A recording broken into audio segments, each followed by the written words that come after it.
اعوذ باللہ من الشیطان الرجیم بسم اللہ الرحمن الرحیم. عزیزان من،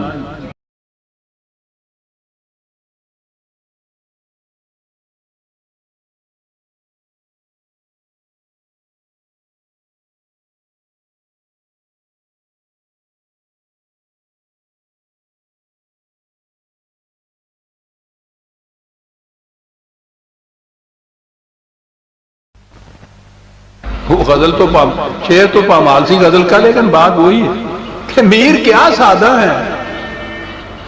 جس نے انہیں بیمار کیا اسی عطار کی لڑکے سے دعا مانگتے. کہتے ہیں انہیں علماء سے کہا جا رہا ہے اختلافات کو دور کرو.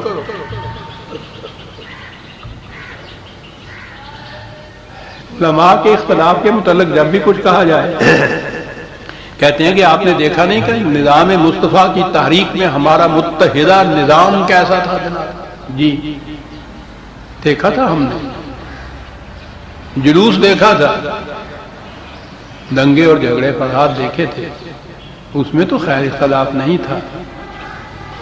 جو آپ شامل تھے درمیان، ان کے اختلافات پہ آپ نے نگاہ نہیں. ان میں جید ستون مفتی محمود مرحوم ہو گئے، وہ بھی سید ابو العلا مودودی مرحوم ہو گئے. وہ متحدہ محاذ میں تھے نا نظام مصطفیٰ کے قیام کے لیے. پتہ ہے آپ کو کہ ان دونوں کی آپس میں کیفیت کیا تھی؟ مفتی محمود صاحب نے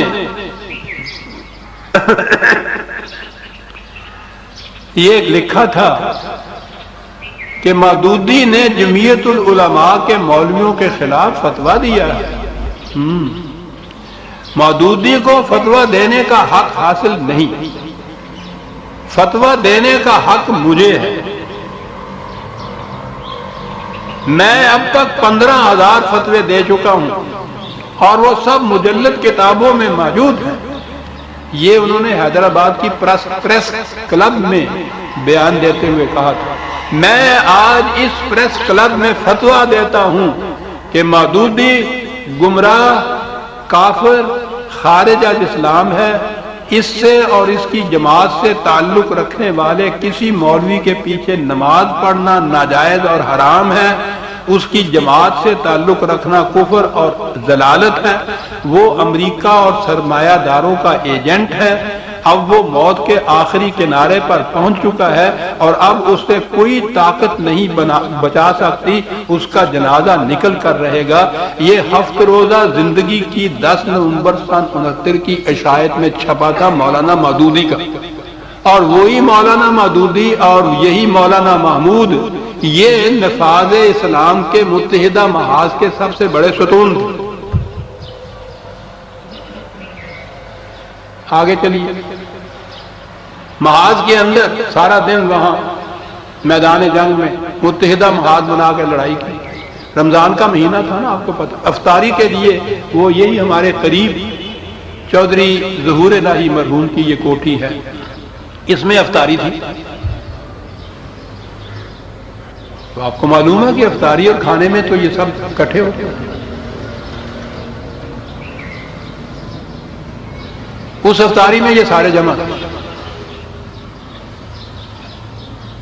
اب ان کی جو شامت آئی تو افطاری ہوتی ہے مغرب کی نماز کے پاس.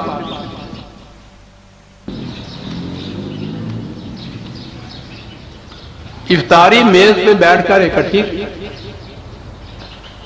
مغرب کی نماز کی اذان ہو گئی. نظر آتا کسی نے شرارت کی. اس میں سے مولانا محمود اٹھے اور ان کے ساتھ ان کا ٹولہ ایک طرف کو ہو گیا. مولانا نورانی اٹھے اور ان کے ساتھ ان کا ٹولہ دوسری طرف ہو گیا. اسی لان میں انہوں نے 2 الگ الگ نمازیں پڑھی. نظام مصطفیٰ کے نفاذ کے لیے متحدہ محاذ بنانے والے نمازیں پڑھی. اس نے میں کھانا آ گیا میز پہ، پھر آگے اکٹھے ہو گئے. یہ افسانے نہیں عزیزان من، کل کی باتیں ہیں، موجود ہیں اخبارات کے اندر. اس سے بھی آگے چلیے، مولانا نورانی نے اس کے بعد نہیں بلکہ سن 78 میں ایک تقریر کی تھی، ٹھیک ہے اس کے بعد کی بات ہے، وہ متحدہ محاذ بھی تو وہی جو سال تھے 77 کے بعد کے اس میں بنا ہوا تھا، تو انہوں نے تقریر کی اس میں انہوں نے فرمایا کہ ابھی حال ہی کا ذکر ہے کہ میں اور مولانا عبدالستار نیازی، مولانا غلام علی اکاڑوی اور مولانا سید حسین الدین شاہ صاحب، ابھی یہ 3-4 دن کی بات ہے، انہوں نے تقریر میں کہا 13 اکتوبر 1977 کا ذکر ہے کہ ہم سب جنرل ضیاء الحق صاحب سے ملاقات کے لیے گئے تاکہ دارالعلوم اور ایک مسجد کا سنگ بنیاد ان سے رکھوایا جائے۔ ان سے باتیں ہو رہی تھیں تو انہوں نے فرمایا میں نے سنا ہے کہ آپ بڑے وسیع القلب ہیں، آپ میں بڑی رواداری ہے، آپ میں بڑی فراخ دلی ہے، اور پھر فرمانے لگے کہ اسی فراخ دلی کا نتیجہ ہے کہ جب آپ سہالہ میں تھے قید کے ان لمحات میں رواداری اور وسعت قلبی کا مظاہرہ کرتے ہوئے فلاں صاحب کے پیچھے آپ نے نماز پڑھی تھی، مجھے یہ رپورٹ ملی ہے۔ صدر صاحب ان سے فرما رہے ہیں کہ خوشی کی بات ہے کہ ایسے ہوئی۔ مفتی صاحب فرماتے تھے کہ نہیں، مولانا نورانی کی بات ہو رہی ہے، فرماتے ہیں کہ میں سنتا رہا، جب ان کی بات ختم ہو گئی تو میں نے جواباً عرض کیا کہ جنرل صاحب بڑا افسوس ہے آپ کو غلط اطلاع دی ہے۔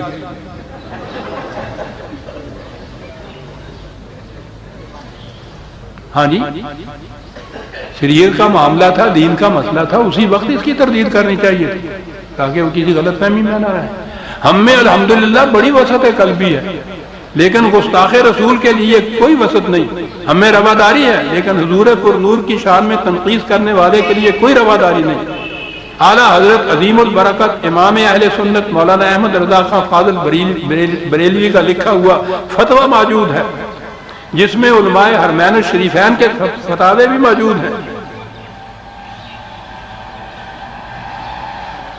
اور وہ سب مسلک اعلیٰ حضرت کی تصدیق ہے۔ ہم الحمدللہ اس فتوے پر عمل کرتے ہوئے کوئی بھی شخص ہو، خواہ ڈیرہ اسماعیل خان کا، ملتان کا، اچھرے کا ہو، کسی شخص میں رسول کے پیچھے نماز نہیں پڑھتے۔ اور میں نے کہا جناب والا یہ 4 ٹکے کے لوگ کیا ہیں، ہم تو حرمین الشریفین کے امام کے پیچھے بھی نماز نہیں پڑھتے۔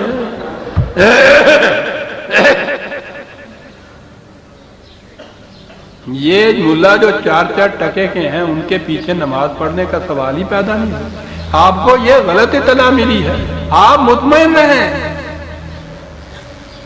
ہمارے مسلک میں ایسی رواداری، فراخ دلی اور وسعت قلبی نہیں ہے۔ ہمارے قلب میں ان کے لیے نہ آج وسعت ہے نہ آئندہ ہوگی، اور اس کے لیے لوگ بہت سی باتیں کرتے ہوں گے۔ میں نے کہا ان سے کہ آپ کو یاد ہوگا قومی اسمبلی میں بھی اذان ہوتی تھی، علامہ اظہری موجود ہیں، ان لوگوں کا رخ ایک طرف ہوتا تھا، ہمارا رخ ان سے دوسری طرف دیکھتے، اس کے دیکھنے والے 1 نہیں 2 نہیں بے شمار لوگ آج بھی موجود ہیں،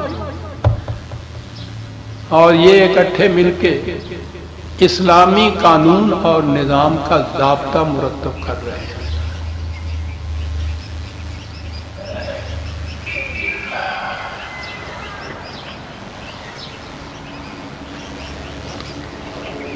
مرے کو مارے شاہ مدار، جب یہ حالت اپنی ہماری ہو تو جو ہماری خلاف قومیں ہیں وہ ساری دنیا کی قومیں خلاف ہیں، وہ اس سے فائدہ کیوں نہ اٹھائیں؟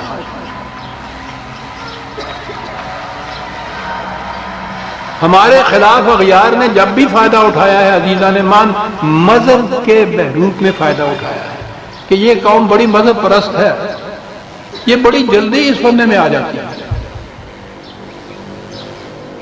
ان قوموں نے بھی یہ سمجھ لیا تھا۔ جب کمیونزم کا سیلاب روس سے پہلی بار اٹھا ہے تو یہ جتنی بھی سرمایہ پرست مغرب کی قومیں تھیں، یاد رکھیے اسلام کے نقطہ نگاہ سے سگے زرد برادر شگال دونوں یکساں ہیں، کیا روس اور کیا امریکہ، پرانی نقطۂ نگاہ سے ان میں سے کوئی بھی مسلمان نہیں، نہ مسلمانوں کا طرفدار ہے، لیکن انہیں تو ان کے خلاف ایک محاذ بنانا مقصود تھا۔ امریکہ نے یہ اعلان کیا تھا مسلمان مملکتوں کو مخاطب کرتے ہوئے کہ دنیا کے خدا پرستوں آؤ اس الحاد و بے دینی کے خلاف ایک متحدہ محاذ بنائیں، متحدہ محاذ ان کے لیے بنائیں۔ آپ کو معلوم ہے کہ اس ان کے اعلان کی یا اس دعوت کے اوپر لبیک کس نے کہا تھا؟ حکومت پاکستان کا بھی یہ اندیہ تھا کہ ان ممالک کے ساتھ تعلقات اپنے دوستدارانہ یا روابط استوار کیے جائیں۔ سید ابوالعلا مودودی نے یہ اعلان ہونے کے بعد فوری اپنی پبلک جلسوں کی تقاریر میں یہ بات کہی، اور یہ انہی کے اخبار کے اندر یہ تقریریں جو تھیں محفوظ ہیں، موجود تھیں اور آج بھی ہوں گی اس کے اندر موجود۔ انہوں نے یہ کہا کہ امریکہ کا بلاک یا یہ جتنے بھی سرمایہ دار ممالک کا بلاک ہے انہیں سمجھ لینا چاہیے، اگر یہ بلاک فی الواقع چاہتا ہے کہ کمیونزم کی روک تھام کے لیے اسے مسلم عوام کا دلی تعاون حاصل ہو تو اسے اپنی بنیادی پالیسی میں بنیادی تغیر کرنا پڑے گا۔ اسے یہ فیصلہ کرنا ہوگا کہ اسے مسلم بلاک کے حکمرانوں سے ساتھ بات کرنا ہے یا مسلم ممالک کے عوام کا تعاون حاصل کرنا ہے۔ عوام کا تعاون تو بہرحال مذہبی پیشوائیوں کے تھرو ہی حاصل ہو سکتا ہے نا۔ یہ اس کے سوچنے کا کام ہے کہ اسے کون سی راہ اختیار کرنی ہے۔ اسے حکمرانوں کی ضرورت ہے جو عوام پر سطحی اثر بھی نہیں رکھتے، یا عوام کے تعاون کی ضرورت ہے جو طاقت کا اصلی سرچشمہ ہوتے ہیں۔ مسلمان ملکوں کے ساتھ آپ کی جو پالیسی اب تک چلی آ رہی ہے وہ ایسی ہرگز نہیں ہے کہ پاکستان اور دوسرے ممالک کے عوام کا دلی تعاون آپ کو حاصل ہو سکے۔ یہ جواب یہاں سے گیا تھا سرمایہ داروں کے ممالک، ان کی اس اپیل کا جو انہوں نے کی تھی۔ میں اس تفصیل میں نہیں جانا چاہتا کہ پھر اس کے بعد اس کا نتیجہ کیا ہوا، اس دوران میں کیا کچھ ہوا، اس کو تو چھوڑیے۔ اب اس وقت گزشتہ 2-4 سالوں سے وہی ان کی جو دعوت تھی اس نے ایک نیا رنگ اختیار کیا ہے، جسے فنڈامنٹلزم وہ پکارتے ہیں۔ وہ جو پرانی ان کی اصطلاحیں تھی نا، آف سیکیورٹی،